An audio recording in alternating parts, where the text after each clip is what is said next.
The morning mist clung to the narrow streets of Newport, Oregon, weaving through the rows of quaint shops and cafes that lined the town's historic district. It was the kind of morning where the sea breeze carried the faint scent of salt and damp wood, where early risers huddled over their coffee, watching the world wake up. But today, like every other day, the usual hum of morning routine was interrupted by an extraordinary sight.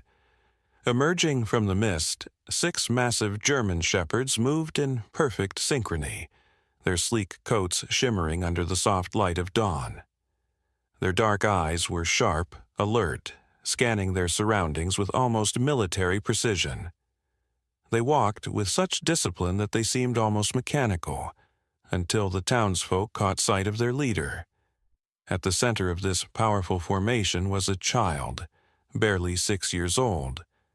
Lily Carter walked among them, her tiny frame nearly swallowed by the sheer presence of the dogs.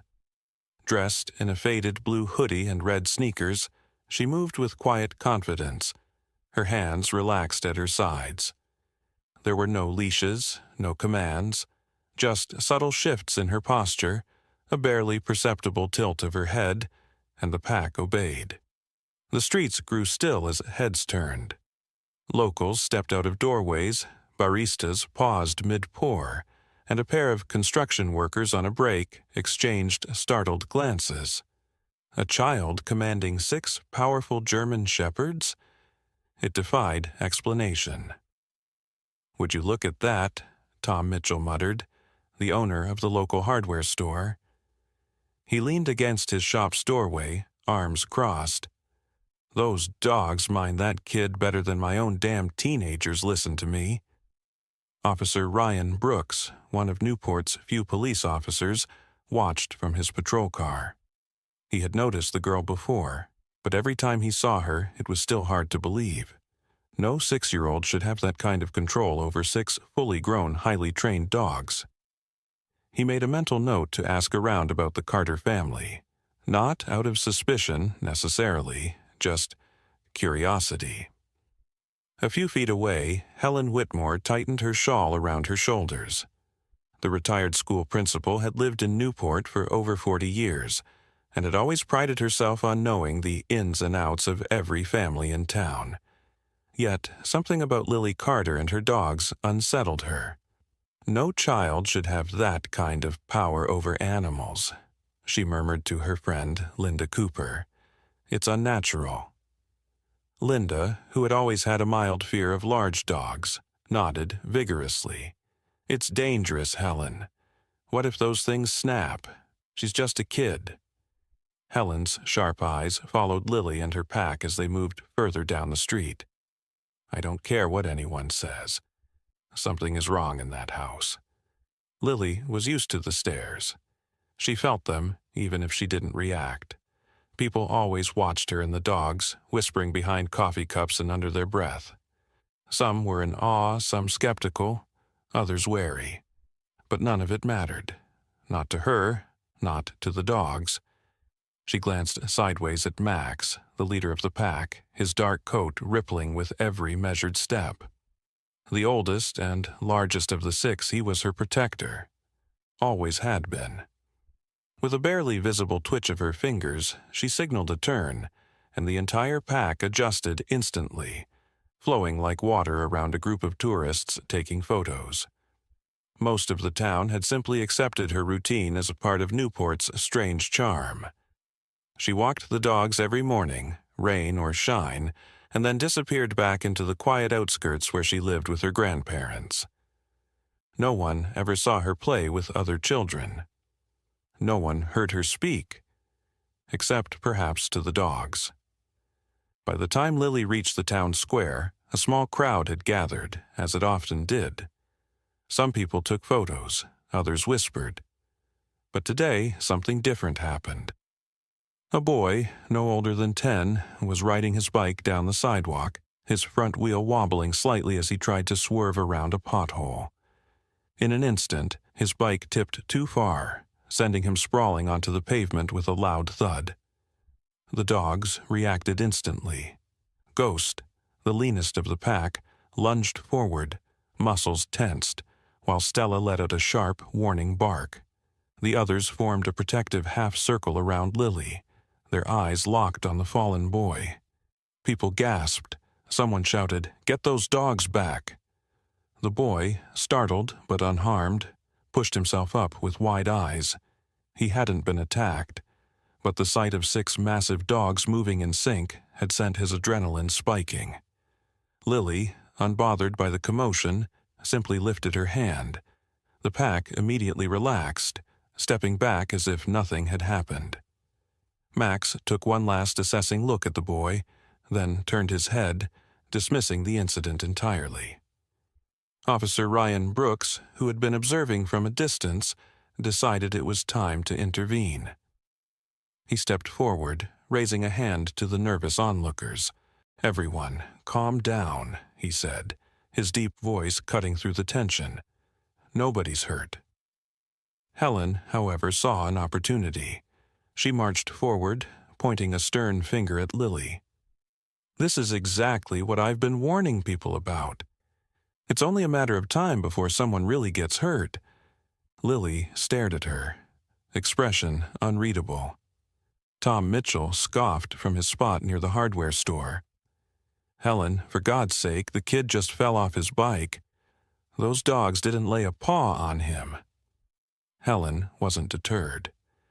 "This isn't normal. A child shouldn't have control over animals like that. Something is going on in that house." Officer Brooks sighed, rubbing the bridge of his nose. He had never seen those dogs show aggression toward anyone unless it was in defense of Lily. Still, the murmurs around the square suggested Helen's words were getting through to some people. And with the way gossip spread in a small town like Newport, he knew this wasn't the last he'd hear of it.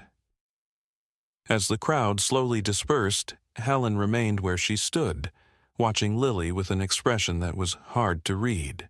Suspicion, fear, maybe something else. Lily held her gaze for a moment longer before turning on her heel, signaling to her pack. Without a word, the 6 German shepherds fell into step beside her, and together they disappeared down the street. Helen tightened her grip on her shawl. She didn't know what secrets the Carter family was hiding, but she intended to find out. The rain had been relentless that October night, drumming against the windshield of the Carter family's SUV as they drove home from Lily's grandparents' house. Daniel Carter, a former police K-9 trainer, kept his hand steady on the wheel, while Emily, his wife and longtime partner in their dog training business, hummed softly to calm their drowsy daughter in the back seat. Max, their most experienced German shepherd, lay curled up beside Lily, his dark eyes scanning the road ahead with a quiet alertness. They never saw the other car coming. A blinding flash of headlights, the deafening screech of tires, the sickening crunch of metal upon impact. And then, silence, except for the patter of rain on shattered glass. Max was the first to move. Disoriented but unhurt, the massive dog shook off the shock and sniffed the air, sensing danger. The front seats were crumpled. Daniel and Emily were motionless. But the soft whimpering from the back seat drew his immediate focus. Lily. The door was jammed, the frame bent inward from the force of the crash. Smoke began to rise from the engine, hissing angrily as the first flickers of orange licked the edges of the broken dashboard. Max lunged forward, his powerful jaws clamping onto the seatbelt that pinned Lily in place. With one forceful tug, the belt snapped. He grabbed the collar of her jacket, dragging her small body through the broken window just as the flames roared to life. By the time emergency responders arrived, the car was an inferno. Daniel and Emily Carter never made it out. Lily, barely 6 years old, stood in the cold rain, clutching Max's fur with trembling fingers, her wide eyes reflecting the fire that consumed her family. She never spoke a word from that night on. Lily's selective mutism baffled doctors and therapists. She had suffered no physical injuries, but the trauma had locked her voice away. Every attempt at speech ended in silent gasps, as if the words were trapped inside her, too painful to release. Her grandparents, James and Margaret Carter, took her in, their hearts aching for the quiet little girl who once giggled freely. They tried everything: therapy sessions, speech specialists, even comforting bedtime stories whispered into the dim glow of a nightlight. But nothing worked. The only time Lily seemed at peace was when she was with the dogs. Max had never left her side since the accident. Wherever Lily went, he followed, his unwavering presence a silent promise. When she curled up on the floor, he curled beside her. When she refused to eat, he nuzzled her hands until she took a bite. He was her protector, her last link to the parents she had lost. Her grandparents quickly realized that it wasn't just Max. Lily had an unexplainable connection to all the dogs Daniel and Emily had trained.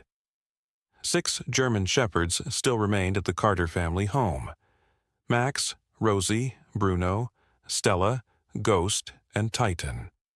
Though James and Margaret loved animals, they were in their 70s, their health failing, and they simply couldn't keep up with the needs of so many large, highly trained dogs. "We should rehome them," James had whispered one night, rubbing his chest absent-mindedly, his heart condition making his voice weaker than usual. Margaret had hesitated, glancing toward the living room where Lily sat on the floor, surrounded by the dogs, her small fingers tracing symbols in the dust on the old wooden floor.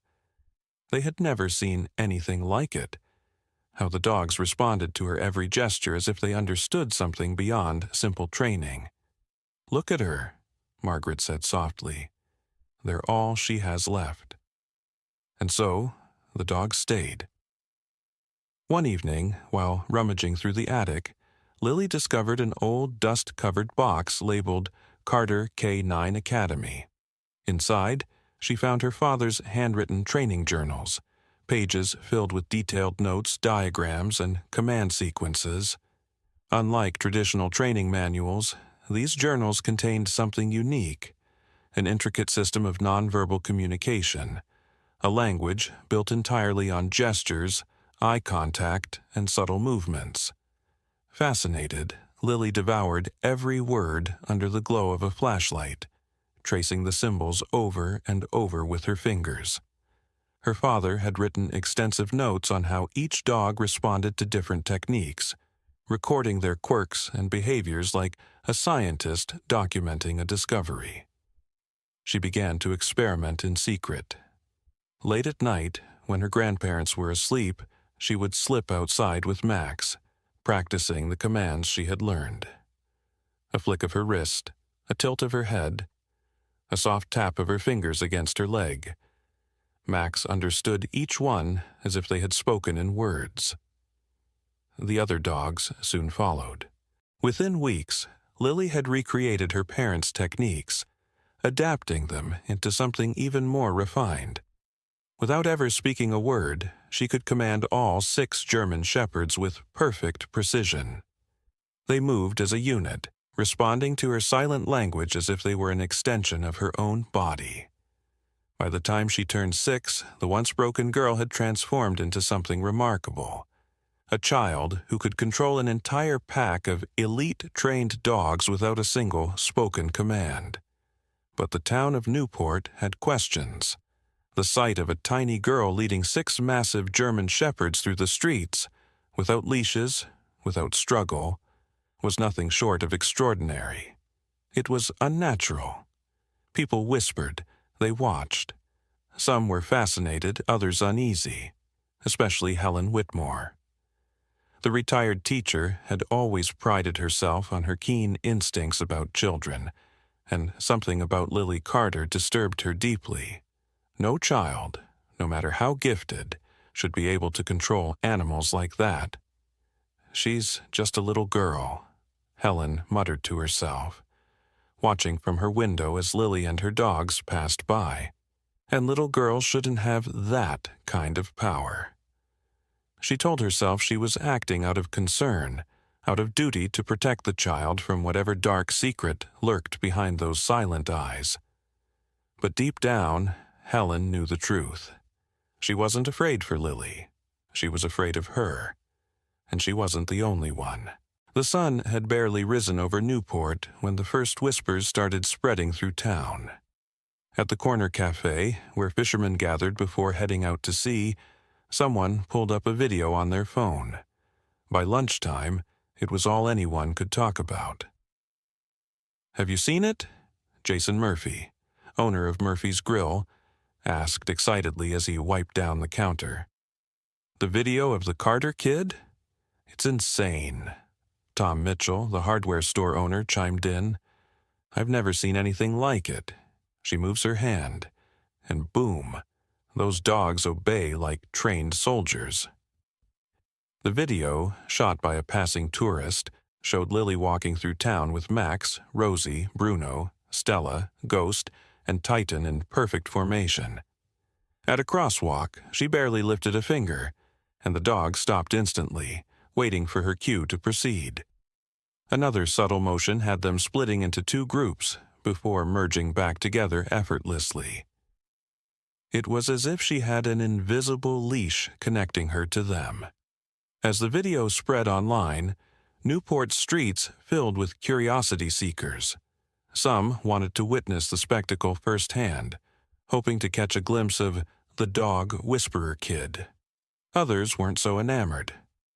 "She's just a little girl," Linda Cooper muttered to a neighbor as they watched Lily pass by. "No child should be left alone with 6 enormous dogs. It's reckless. It's dangerous." Helen Whitmore, standing nearby, folded her arms. "That's exactly what I've been saying. No 6-year-old should be in charge of animals that could tear someone apart in seconds." Word traveled fast, and soon a petition began circulating, demanding that Lily be banned from walking the dogs unsupervised. Helen, leveraging her years as a respected educator, spearheaded the effort. Within days, she had dozens of signatures. Meanwhile, Officer Ryan Brooks kept a close eye on the situation. Unlike Helen, he didn't jump to conclusions. Instead, he watched Lily closely, making mental notes of her behavior. "She's not just some kid playing pretend," he told Tom one evening. "She's got complete control over those dogs. I've worked with K-9 units before, and I can tell you, that's not something you fake." Tom nodded. "But do you think it's safe?" Officer Brooks hesitated. "That's the question, isn't it?" The growing attention made life more difficult for Lily and her grandparents. Strangers showed up outside their house, peering through the fence. Reporters from Portland called, asking for interviews.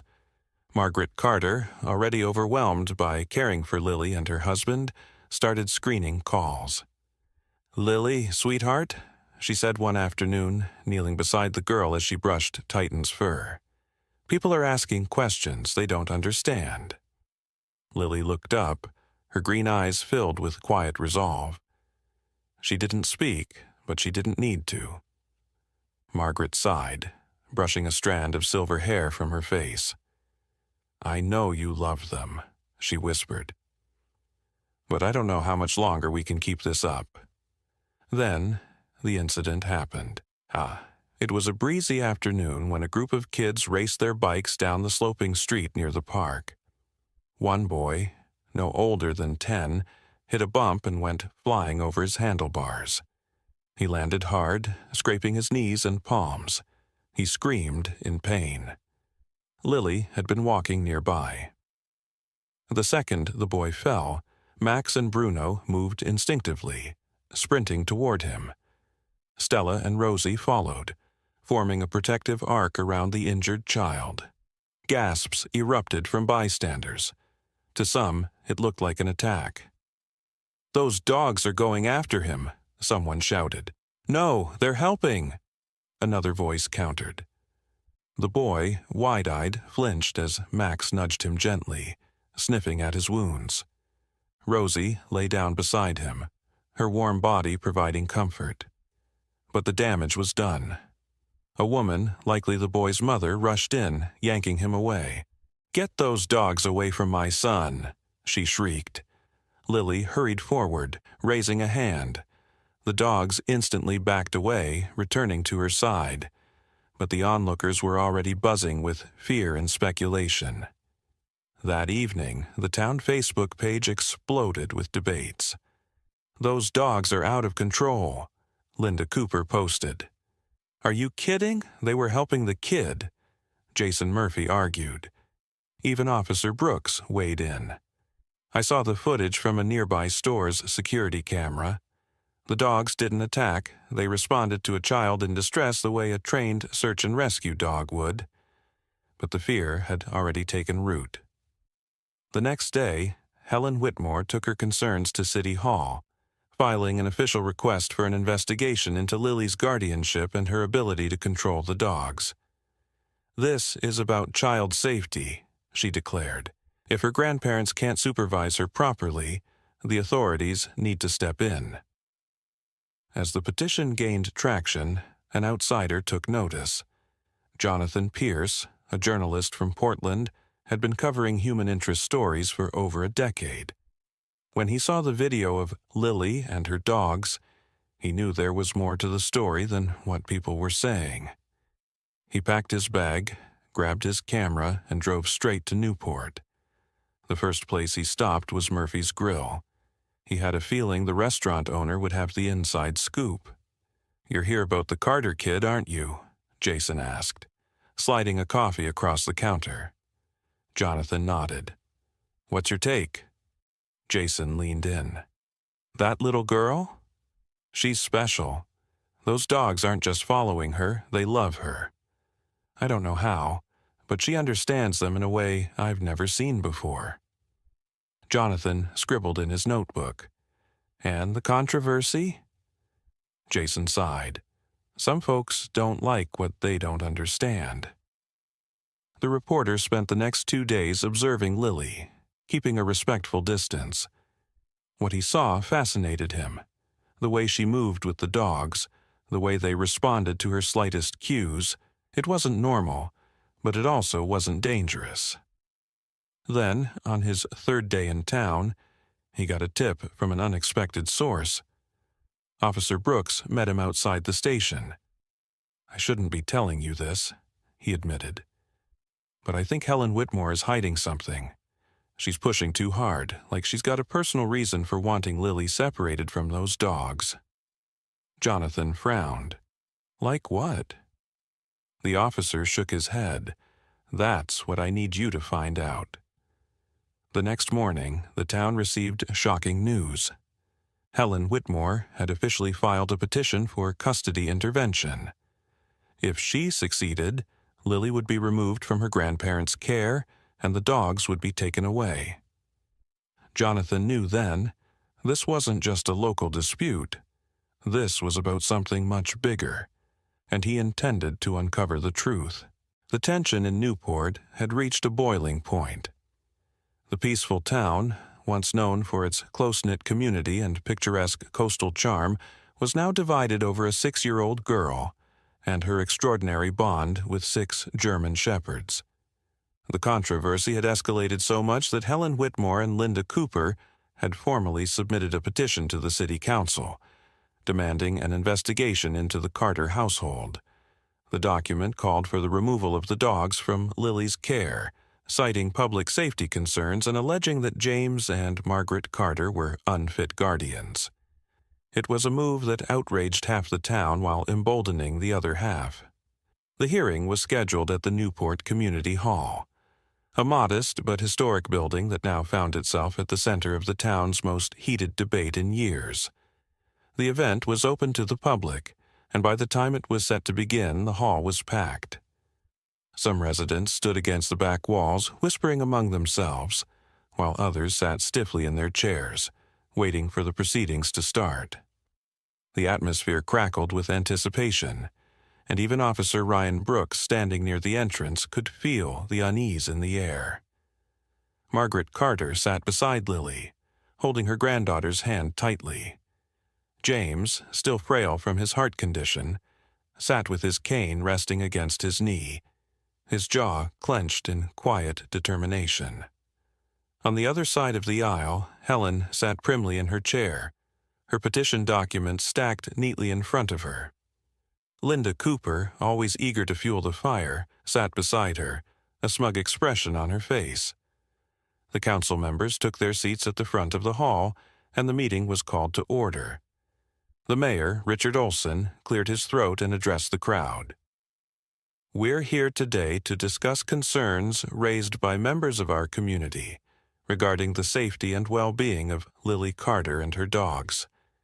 This is a sensitive issue, and I expect everyone to remain respectful as we move forward. Helen was the first to speak. She stood with the same authoritative posture she had once used as an elementary school principal.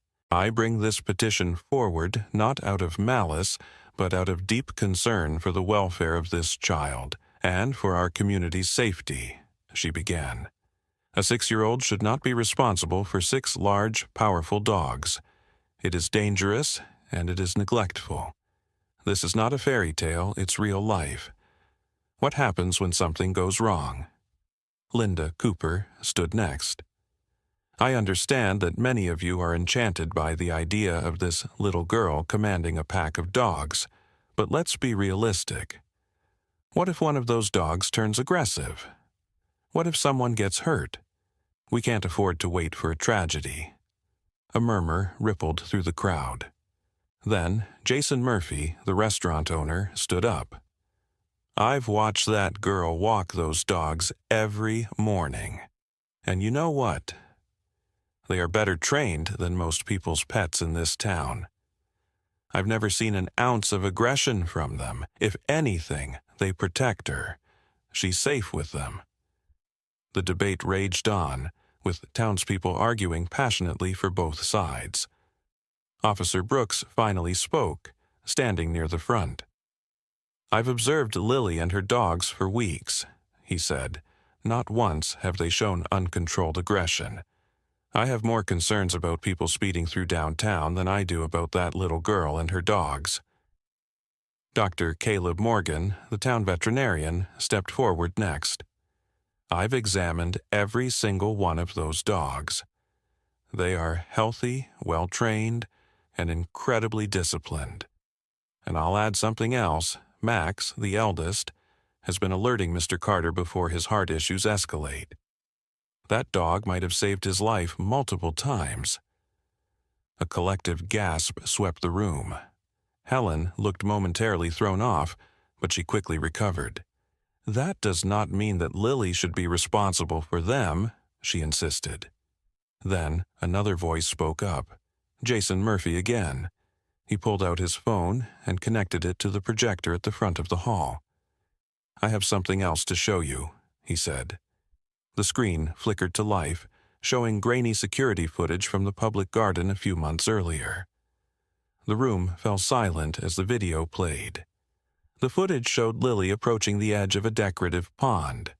She leaned forward, likely trying to retrieve something, when she lost her balance and fell in. The water wasn't deep, but it was enough to overwhelm a child of her size. She thrashed, struggling to find footing, when suddenly Max leaped into the water. The dog maneuvered behind her, using his powerful body to push her toward the edge. Within moments, Lily was back on dry land, coughing, but safe. Max climbed out beside her, nudging her protectively. Gasps filled the room. The weight of what they had just seen settled over the crowd like a heavy fog. That dog saved her life, Jason said simply. You really want to take him away from her? The silence was thick. Helen's face had lost some of its confident arrogance. Even Linda Cooper looked shaken. Then, in the quiet, something happened that no one expected. Lily stood up. For the first time in 2 years, she faced a crowd without shrinking. Margaret squeezed her hand, but let go, understanding that this was Lily's moment. The little girl stepped forward, Max sitting beside her. She took a deep breath. Then, in a voice so soft it barely reached the back of the hall, she spoke. Please don't take them away, she whispered. Then, stronger. They keep the nightmares from coming back. The entire hall seemed to freeze. Helen's eyes widened, as if she had seen a ghost. Margaret covered her mouth in a quiet sob. James wiped his eyes. Even Officer Brooks had to clear his throat before speaking. "Miss Whitmore," he said gently, turning to Helen, "do you still want to pursue this case?" Helen hesitated. Her lips parted, then closed. For a long moment, she simply stared at Lily, at the girl she had tried so hard to separate from her dogs. Then, with a shuddering breath, she lowered her head. "No," she said quietly, "I withdraw my petition." A ripple of relief surged through the crowd. Margaret pulled Lily into her arms. Jason clapped his hands and others followed, filling the hall with applause. Helen, however, did not join in. She simply gathered her things and walked out, her head bowed. As the meeting adjourned, Lily knelt beside Max, wrapping her arms around him. The fight was over. She had spoken, and the town had listened. But Helen's reaction had not gone unnoticed, and what no one knew yet was that the truth, the whole truth, was about to come out. The morning after the hearing, Newport was still buzzing with the shocking turn of events. Lily's quiet but powerful testimony had left an impact on the entire town. At the Carter household, relief mixed with exhaustion. James and Margaret, still overwhelmed by the intensity of the courtroom battle, sat together in the living room, watching Lily curl up with Max and the other dogs, their presence providing her with the comfort no human words could. But the battle wasn't over. There was still an unresolved piece of the puzzle, one that had been buried under years of guilt and secrecy. A knock at the door interrupted the quiet morning. Margaret opened it, her face tightening when she saw Helen Whitmore standing there, her hands clutching a neatly folded envelope. Helen looked different. Not the stern, judgmental woman who had stood against them in court, but someone worn down by an invisible weight. "I need to speak with Lily," Helen said, her voice unusually soft. Margaret hesitated, glancing back at the living room where Lily sat. James, noticing the tension, stood up and walked to the door. "Haven't you done enough?" His voice was firm, but laced with fatigue. Helen nodded slowly. "I have, but there's something she deserves to know." Margaret sighed, stepping aside. "Lily, sweetheart," she called gently. "Come here for a moment." Lily peeked from behind Max, cautious as she walked toward the doorway. The dogs followed closely, their bodies forming a silent barrier between her and the woman who had tried to take them away.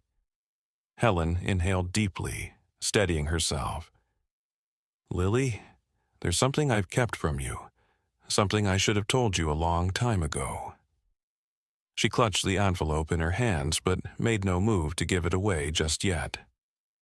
Her gaze flickered to Max, who watched her with quiet intensity, as if he already knew what was coming. "I was there," Helen whispered, "the night your parents died." The room went still. James stiffened, his fingers tightening around the armrest of the chair. Margaret paled, her hand pressing against her chest, but it was Lily who barely moved, her large eyes locked onto Helen's face. "I was the driver," Helen continued, her voice cracking. "It was raining so hard, and I ran the red light. I hit your parents' car."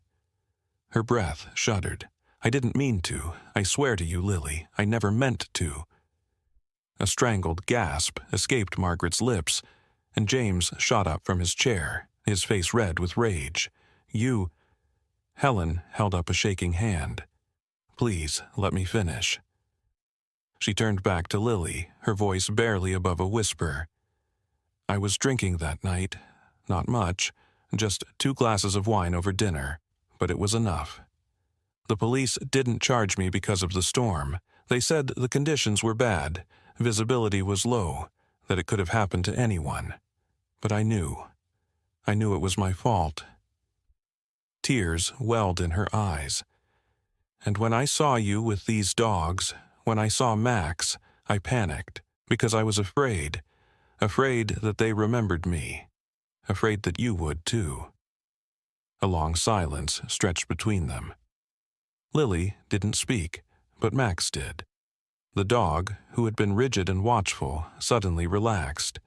His ears lowered, and instead of a growl, he let out a quiet whimper before stepping toward Helen. Helen gasped as Max gently nudged her hand. Lily finally moved.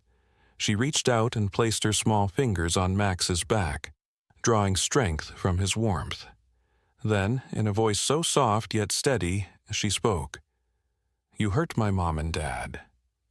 Helen nodded, tears spilling freely now. "I did, and I will never be able to undo that." Lily lowered her gaze, her fingers curling into Max's fur. The weight of the revelation pressed down on her tiny frame, but she did not look away. And then, ever so slowly, she nodded. Not forgiveness, not yet, but understanding. Helen exhaled a shuddering breath, as if something heavy had been lifted off her chest. She placed the envelope on the table beside Margaret. "I've written a full confession and submitted it to the police. I'm also setting up a trust fund for Lily's education and for the care of these dogs." She met Lily's eyes one last time. "I don't expect you to forgive me, but I hope one day you can." With that, Helen turned and walked out the door. That night, Lily sat outside on the porch, staring at the sky. James and Margaret watched from the window, unsure of whether to join her. But before they could move, Lily whispered something. Max, lying beside her, let out a soft huff. Then he nudged her hand as if saying, "I understand." Lily let out a small breath, then turned back toward the house, stepping inside without another word. In the weeks that followed, Newport began to heal in its own way. The petition to remove Lily's dogs was withdrawn, and the town council, seeing the outpouring of support for Lily, declared Max and the other dogs as official therapy animals. Helen Whitmore quietly stepped away from her leadership roles, moving to a smaller home on the edge of town. She never tried to approach Lily again, but every month a donation was anonymously made to the local animal shelter in the name of the Carter family. Lily, with the encouragement of Dr. Morgan, started working with other children who had suffered trauma, helping them learn to connect with the therapy dogs. Over time, her voice grew stronger. The nightmares still came, but less frequently, and every morning, without fail, she still walked her 6 German shepherds through the streets of Newport. One day, as she passed by the hardware store, Tom Mitchell called out, "You keep those dogs in line better than most folks keep their kids in line, Lily." Lily paused. Then, for the first time in public, she smiled. "They understand my heart," she said simply. "They don't need words to know when you're sorry." The town of Newport had changed, and so had Lily Carter. But one thing remained the same. She and her dogs were inseparable. They always would be. And this time, the town wouldn't dare to stand in their way.